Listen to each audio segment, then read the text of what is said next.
서 변호사님, 예. 뭐 이재명 얘기가 나왔으니까 한두 가지 좀 짧아간 얘기들을 하겠습니다.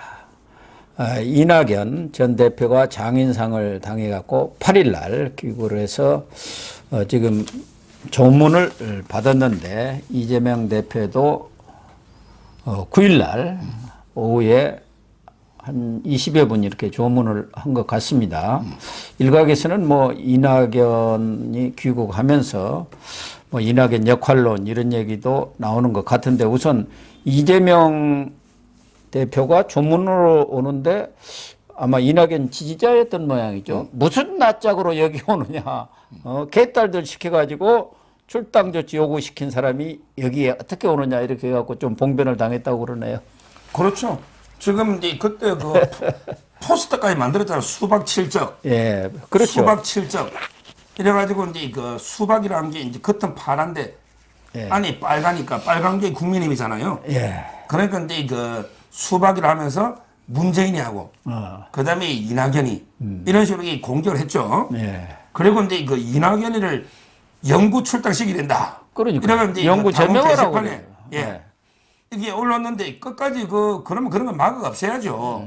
근데 계속 그 답을 해야 될 상황까지 방치했지 않습니까? 예, 그렇죠. 방치를 한 거죠. 방치를. 예, 모른 채 해준 거죠. 그러니까 이제 이낙연 지지층이 이재명한테 그 소리 지르고 한 거죠. 야, 네가 이게 무슨 낯짝으로 개딸식에서 출당 신게 오느냐. 이런 데 그 했고요. 저는 이것만 봐도 또 보면 덕담을 한 20분 했는데 예. 이재명에게 딱 뭐라 하냐면 인사를 할 때 미국에서 강연한 내용이 참 좋으시더라. 예, 그렇게 얘기를. 이사가 제가 100%안 봤다 한 표 던집니다. 이낙연이 미국의 강연을 이재명이가 전에 봤을까요? 어떻게 보죠? 그거 뭐 누가 보내줬나? 아니 그런 일은 없을 텐데. 그럴 일도 없고 예. 자기가 이게 바쁜데 재판 준비하기도 바쁜데 자기 재판할 것도 많은데 예. 저는 안 봤다고 100% 생각합니다. 네. 볼 수 있는지 없는지도 모르겠고. 예. 근데 딱 얼마나 이게 위선적이고 가정한 진실이 하나도 없는 거예요. 이재명이는 전부 이게 말만 하면 거짓말이에요. 그러니까 미국에서 강연한 내용이 참 좋으시더라. 이게 저는 거짓말로 덕담 조문도 거짓말 하는 거예요.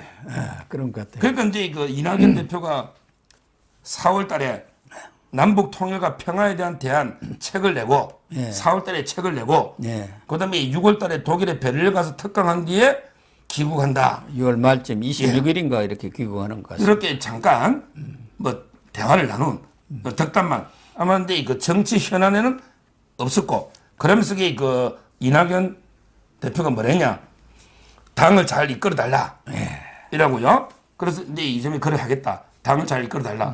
요 정도면 이게 언론에 지금 보도가 된 이런 상황이죠. 뭐 이렇게 상당한데 조문 와서 정치적인 얘기를 뭐 하는 것은 적절치 않기 때문에 서로 피했다고 봐야 하지 않겠습니까? 그래서 어쨌든 뭐 이낙연 전 대표 장인상에 여야 또 친명 비명 가릴 것 없이 많은 사람들이 이렇게 조문을 한 것 같습니다. 정부에서도 한덕수 총리 또 국민의힘에서도 김기현 대표 윤재욱 원내대표 다 조문을 한 것 같은데 이낙연 대표가 또 전 대표가 들어오다 보니까 뭔가 새 결집이랄까 뭐 비명계 결집의 어떤 전기가 되지 않겠느냐 또 이낙연의 역할이 좀 앞으로 커지지 않겠느냐 그런 예측은 나오고는 있습니다만 과연 이낙연 전 대표가 그럴 만한 의지와 역량이 있는지 저는 그게 좀 의문이고 특히 이낙연 전 대표의 어떤 정치적 기반이라고 한다면은 뭐 전북은 제외하고 전남 강주인데 거기서도 지지율이 거의 없다시피 합니다. 그러니까 어제 그 뭐 많이 왔어요 사람들은. 결국 이제 그 친 이낙연계 중에 서른 있잖아요. 그다음에 그 홍영표 또 이제 요즘 많이 오는 윤영찬 이런 분들이 많이 왔고요. 그다음에 이재명 측에도 뭐 정성호도 오고 우원식, 조정식 다 이런 데 그 많이 왔죠. 박지원이도 왔더라고. 당연히 그다음에 그 한덕수 총리나 많이 왔는데 제가 이제 그 방송을 유심히 보니까 딱 대충 표정 보면 알잖아요. 이미 그 명락대전 했잖아요. 옛날에 이재명과 이낙연의 그 대결. 이 명락대전에서 워낙 그 앙금이 남도록 치열하게 서로 싸웠잖아요. 이거는 이미 저는 회복이 불가능하다 봐요. 이미 둘 사이는 루비콘 강을 건넌 거죠. 이미 돌아올 수 없는 강을 건넜다. 이래 봅니다. 왜 그러냐면 이게 그 이재명 측에서는요. 이낙연 쪽에서 대장동 모든 비리 있잖아. 이걸 이게 이낙연 쪽에서 제보하고 공개했다. 이렇게 지금 보고 있습니다. 그게 맞고. 그게 팩트고.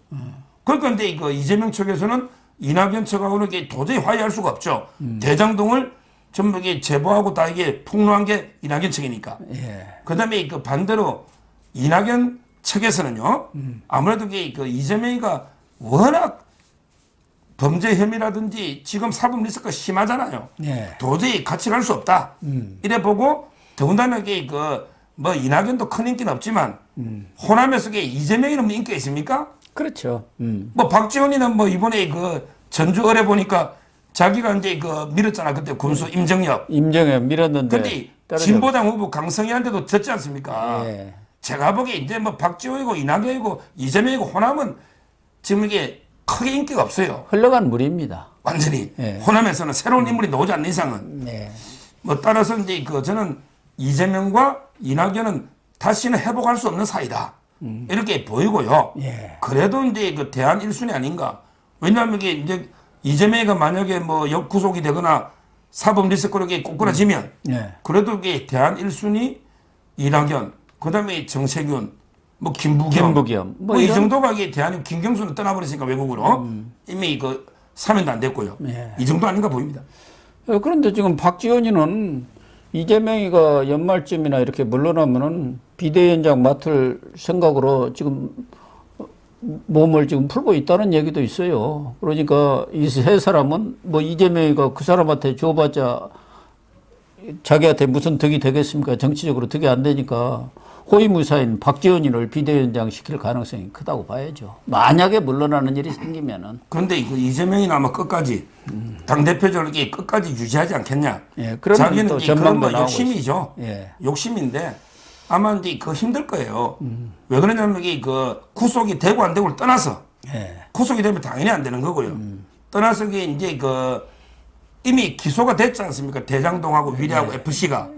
그 재판이 본격화되면 지금 이게 기소가 돼 있잖아요. 그러면 이제 재판이 일주일에 한 두세 번씩 시작돼야 되거든요. 그렇죠. 그 다음에 선거법 재판도 있잖아요. 아마 이제 물리적으로 도저히 시간이 안 될 겁니다. 시간이. 그러니까 이제 자기는 이제 질서 있는 퇴진을 하면서 아마 이제 아파트를 하나 심어 놓겠죠. 연말쯤 돼가지고 이게 자기가 좀 이게 그러면 이게 박지원이든 누구든 하나 이게 비대위로 갈 가능성도 있는데 제가 보기 그 전에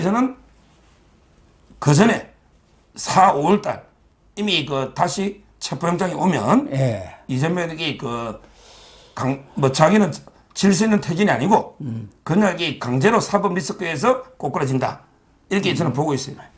아무튼 뭐 이재명 대표가 조문을 하고 가기는 했습니다만은 이낙연 측에서도 그 싱크탱크 연대와 공생이라고 있지 않습니까? 오늘 홍영표 의원과 함께 정치공황의 시대 우리는 어디로 가야 하나 이런 지금 토론회를 개최를 하고 있기 때문에 이낙연 대표가 독일 강연이 끝난 뒤에 6월 말 귀국을 하면은 나름대로 정치적 행보를 하지 않겠느냐.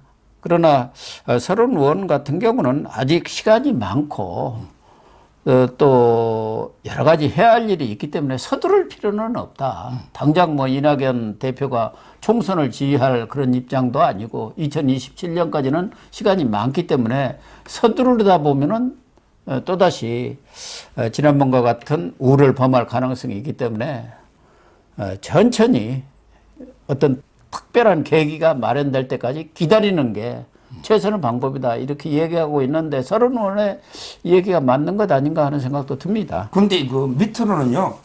물 밑으로는 이게 엄청나게 활동을 많이 해요. 물 밑으로 이게 세교합을 하더라고. 저번에 이재명이 그 구속영장이 왔을 때요. 찬성이 137표 찬성이 나왔지 않습니까? 오는데 반대표가 한 표 더 많았잖아요. 우리가 그때 방송할 때 패널들이나 누구나 에이 뭐 반란표 넣어봤자 몇 표 나오겠냐. 압도적으로 부결 안 되겠느냐. 전부 다 그렇게 했어요. 모든 방송이. 근데 그때 반란표가 이게 뭐 40표 가까이 최하 30몇 표 넣었지 않습니까? 그때 제가 이제 검찰도 제가 물어보니까 야 그러더라고. 그 표결 보고 이재명도 놀라고 한동훈도 놀라고 국민도 놀랬다. 이러더라고. 옛날에 그 공천 옛날에 잘못했을 때 박근혜 대표 한 말 있잖아. 국민도 쏘고 나도 쏘았다. 근데 그 이재명 그 표결 있잖아.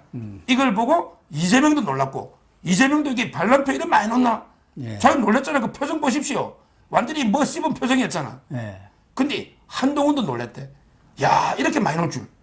다들 놀랬죠. 다들 놀랬죠. 그다음에 국민도 놀란 거죠. 국민도. 뭐 최소 160표 이상은 나오고 뭐 170표 그러니까. 넘는다고 그랬지 않습니까? 그게 저는 이제 그 물 밑에서 여러 이제 활동이 있은 거예요.